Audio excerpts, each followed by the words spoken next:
Hello guys, কেমন আছো তোমরা সবাই? এই প্যাচপ্যাচে গরমে তাতে আমার মেয়ে বলছে কেউ ভালো নেই।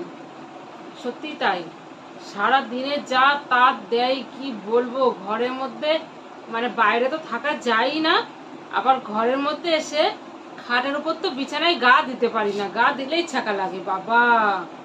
না পেরে কি করব, সানের ওপর শুয়ে থাকতে হয়।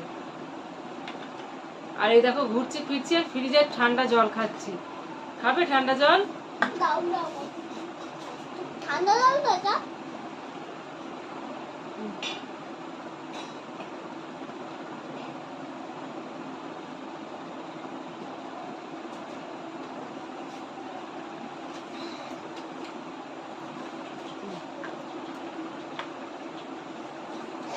সারাদিন খাওয়া দাওয়া তেমন কিছু হচ্ছে না।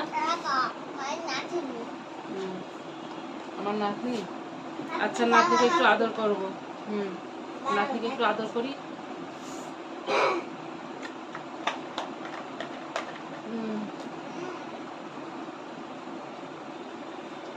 আসো নাতনি দেখি, কই আমার নাতনি। তো গরমে কি বলবো, গরমে কিচ্ছু ভাল লাগছে না।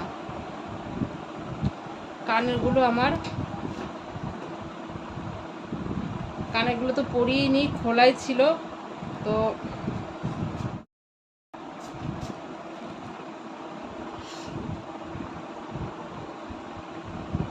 চোখে নাকে মুখে শুধু ঘাম আর তেল।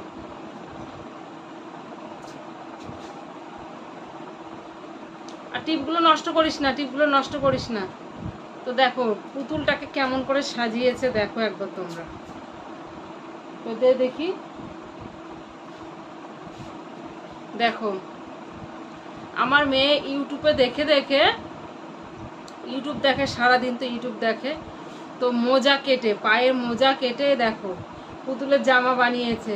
এই দেখো নিচের ড্রেসটা, উপরেরটা, তারপর নিজের ক্লিপ দিয়ে চুল বেঁধে দিয়েছে, টিপ পরিয়ে দিয়েছে, তো সুন্দর করে সাজিয়ে দিয়েছে। পেট বের করা জামা, এখন ও বলবে আমাকেও পেট বের করা জামা করে দাও।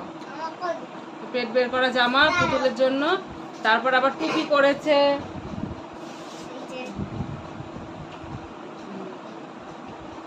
কত জামা, কত জামা। এই দেখো কত জামা।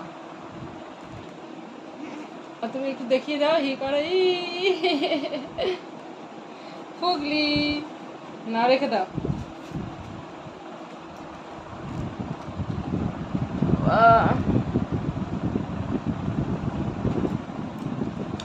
আজকে দুপুরবেলা খাওয়া দাওয়া কি হয়েছে না, গরমেতে এঁচড়ের তরকারি হয়েছে, সেটাও একটা গরম। তারপরে হয়েছে তোমার হচ্ছে মুসুরির ডাল, সেটা ঠিক আছে। আর হয়েছে আমের চাটনি আর তেলাপিয়া মাছের ঝাল। তো কিছু দিয়ে ভাত খাওয়া যাচ্ছে না, কোনো তরকারি দিয়েই ভাত খেতে পারছি না। না পেরে কী করব, চাটনি দিয়ে এই কটা মতো ভাত খেলাম। আর সকালবেলা করেছিলাম হচ্ছে আলু সিদ্ধ, আলু সিদ্ধ ভাত ফ্যান দিয়ে লবণ দিয়ে তাই একটু খেয়েছি, ওদেরকেও তাই খাইয়েছি। গরমে কিচ্ছু খেতে ইচ্ছা করছে না। এখন রাতের বেলা আবার দেখা যাক, রাতের বেলা কিছু একটা খেতে হবে। তো খেয়ে নাই তো। আর খিদে, এত খিদে পাচ্ছে কি বলবো, কিছু খেতে পাচ্ছি না গরমেতে। ভয়ও লাগছে উল্টোপাল্টা খাবার খেতে, কেননা আগের দিন আমার মেয়ে বমি করেছে। উল্টোপাল্টা কিছুই খায়নি, শুধু ম্যাগি খেয়েছিল, যার জন্য বমি করেছে। আগের দিন ছেলে ওরকম বমি করলো। আর আমার তো এমনি শরীরটা খুব একটা জুতের না, অপারেশন করার পর থেকে আমি কোনো কিছু খেয়ে সহ্য করতে পারি না, বাসি খাবার তো খেতেই পারি না। যার জন্য আমি সবসময়কার জন্য কম কম খাবার খাই, বেশি খাবার খাই না, কারণ নিজের শরীর বুঝে খেতে হবে। তারপরে এই গরম, যার জন্য আমি হচ্ছে সেরকম খাবারই খাই না। তো যাই হোক বন্ধুরা, তোমাদের সঙ্গে অনেক গল্প করলাম, আমার নাতনি দেখালাম। তো সত্যি আমার যখন নাতনি হবে তখন আমি কি বেঁচে থাকবো মা? বেঁচে থাকবো? আমার যখন নাতি নাতনি হবে, আমার মেয়ের যখন বিয়ে দেবো, নাতি নাতনি হবে, ততদিন আমি বেঁচে থাকবো? তো যাই, দেখা যাক বেঁচে থাকি কিনা, কেননা আমার শরীর নিয়ে দুর্ভরসা, জানি না কখন কি হয়ে যাবে। তো চাই যেন আমার মেয়েটার বিয়ে দিয়েই মরতে পারি, তাই না মা? আমার মেয়েটাকে বড় করে আমার মেয়েটাকে ছোট রেখে যেন আমার মরণটা না হয়। তো একটা নাতিপুতি দেখতে হবে, একটু আদর করতে হবে, তাই না মা? তোমার মেয়ে ভালো লাগে না ছেলে ভালো লাগে? মেয়ে ভালো লাগে, ছেলে হবে তোমার তাহলে। মেয়ে হবে। ছেলেই হবে বড়, কেননা যে যেটা পছন্দ করে তার সেটা হয় না। না রাখো। তো যাই হোক বন্ধুরা, সবাই ভালো থেকো, সুস্থ থেকো, গরমে নিজেদের প্রতি নিজেরা খেয়াল রেখো। অনেক গল্প করলাম, ওরা জানি ওর মা সুস্থ হলে তবে আসবে।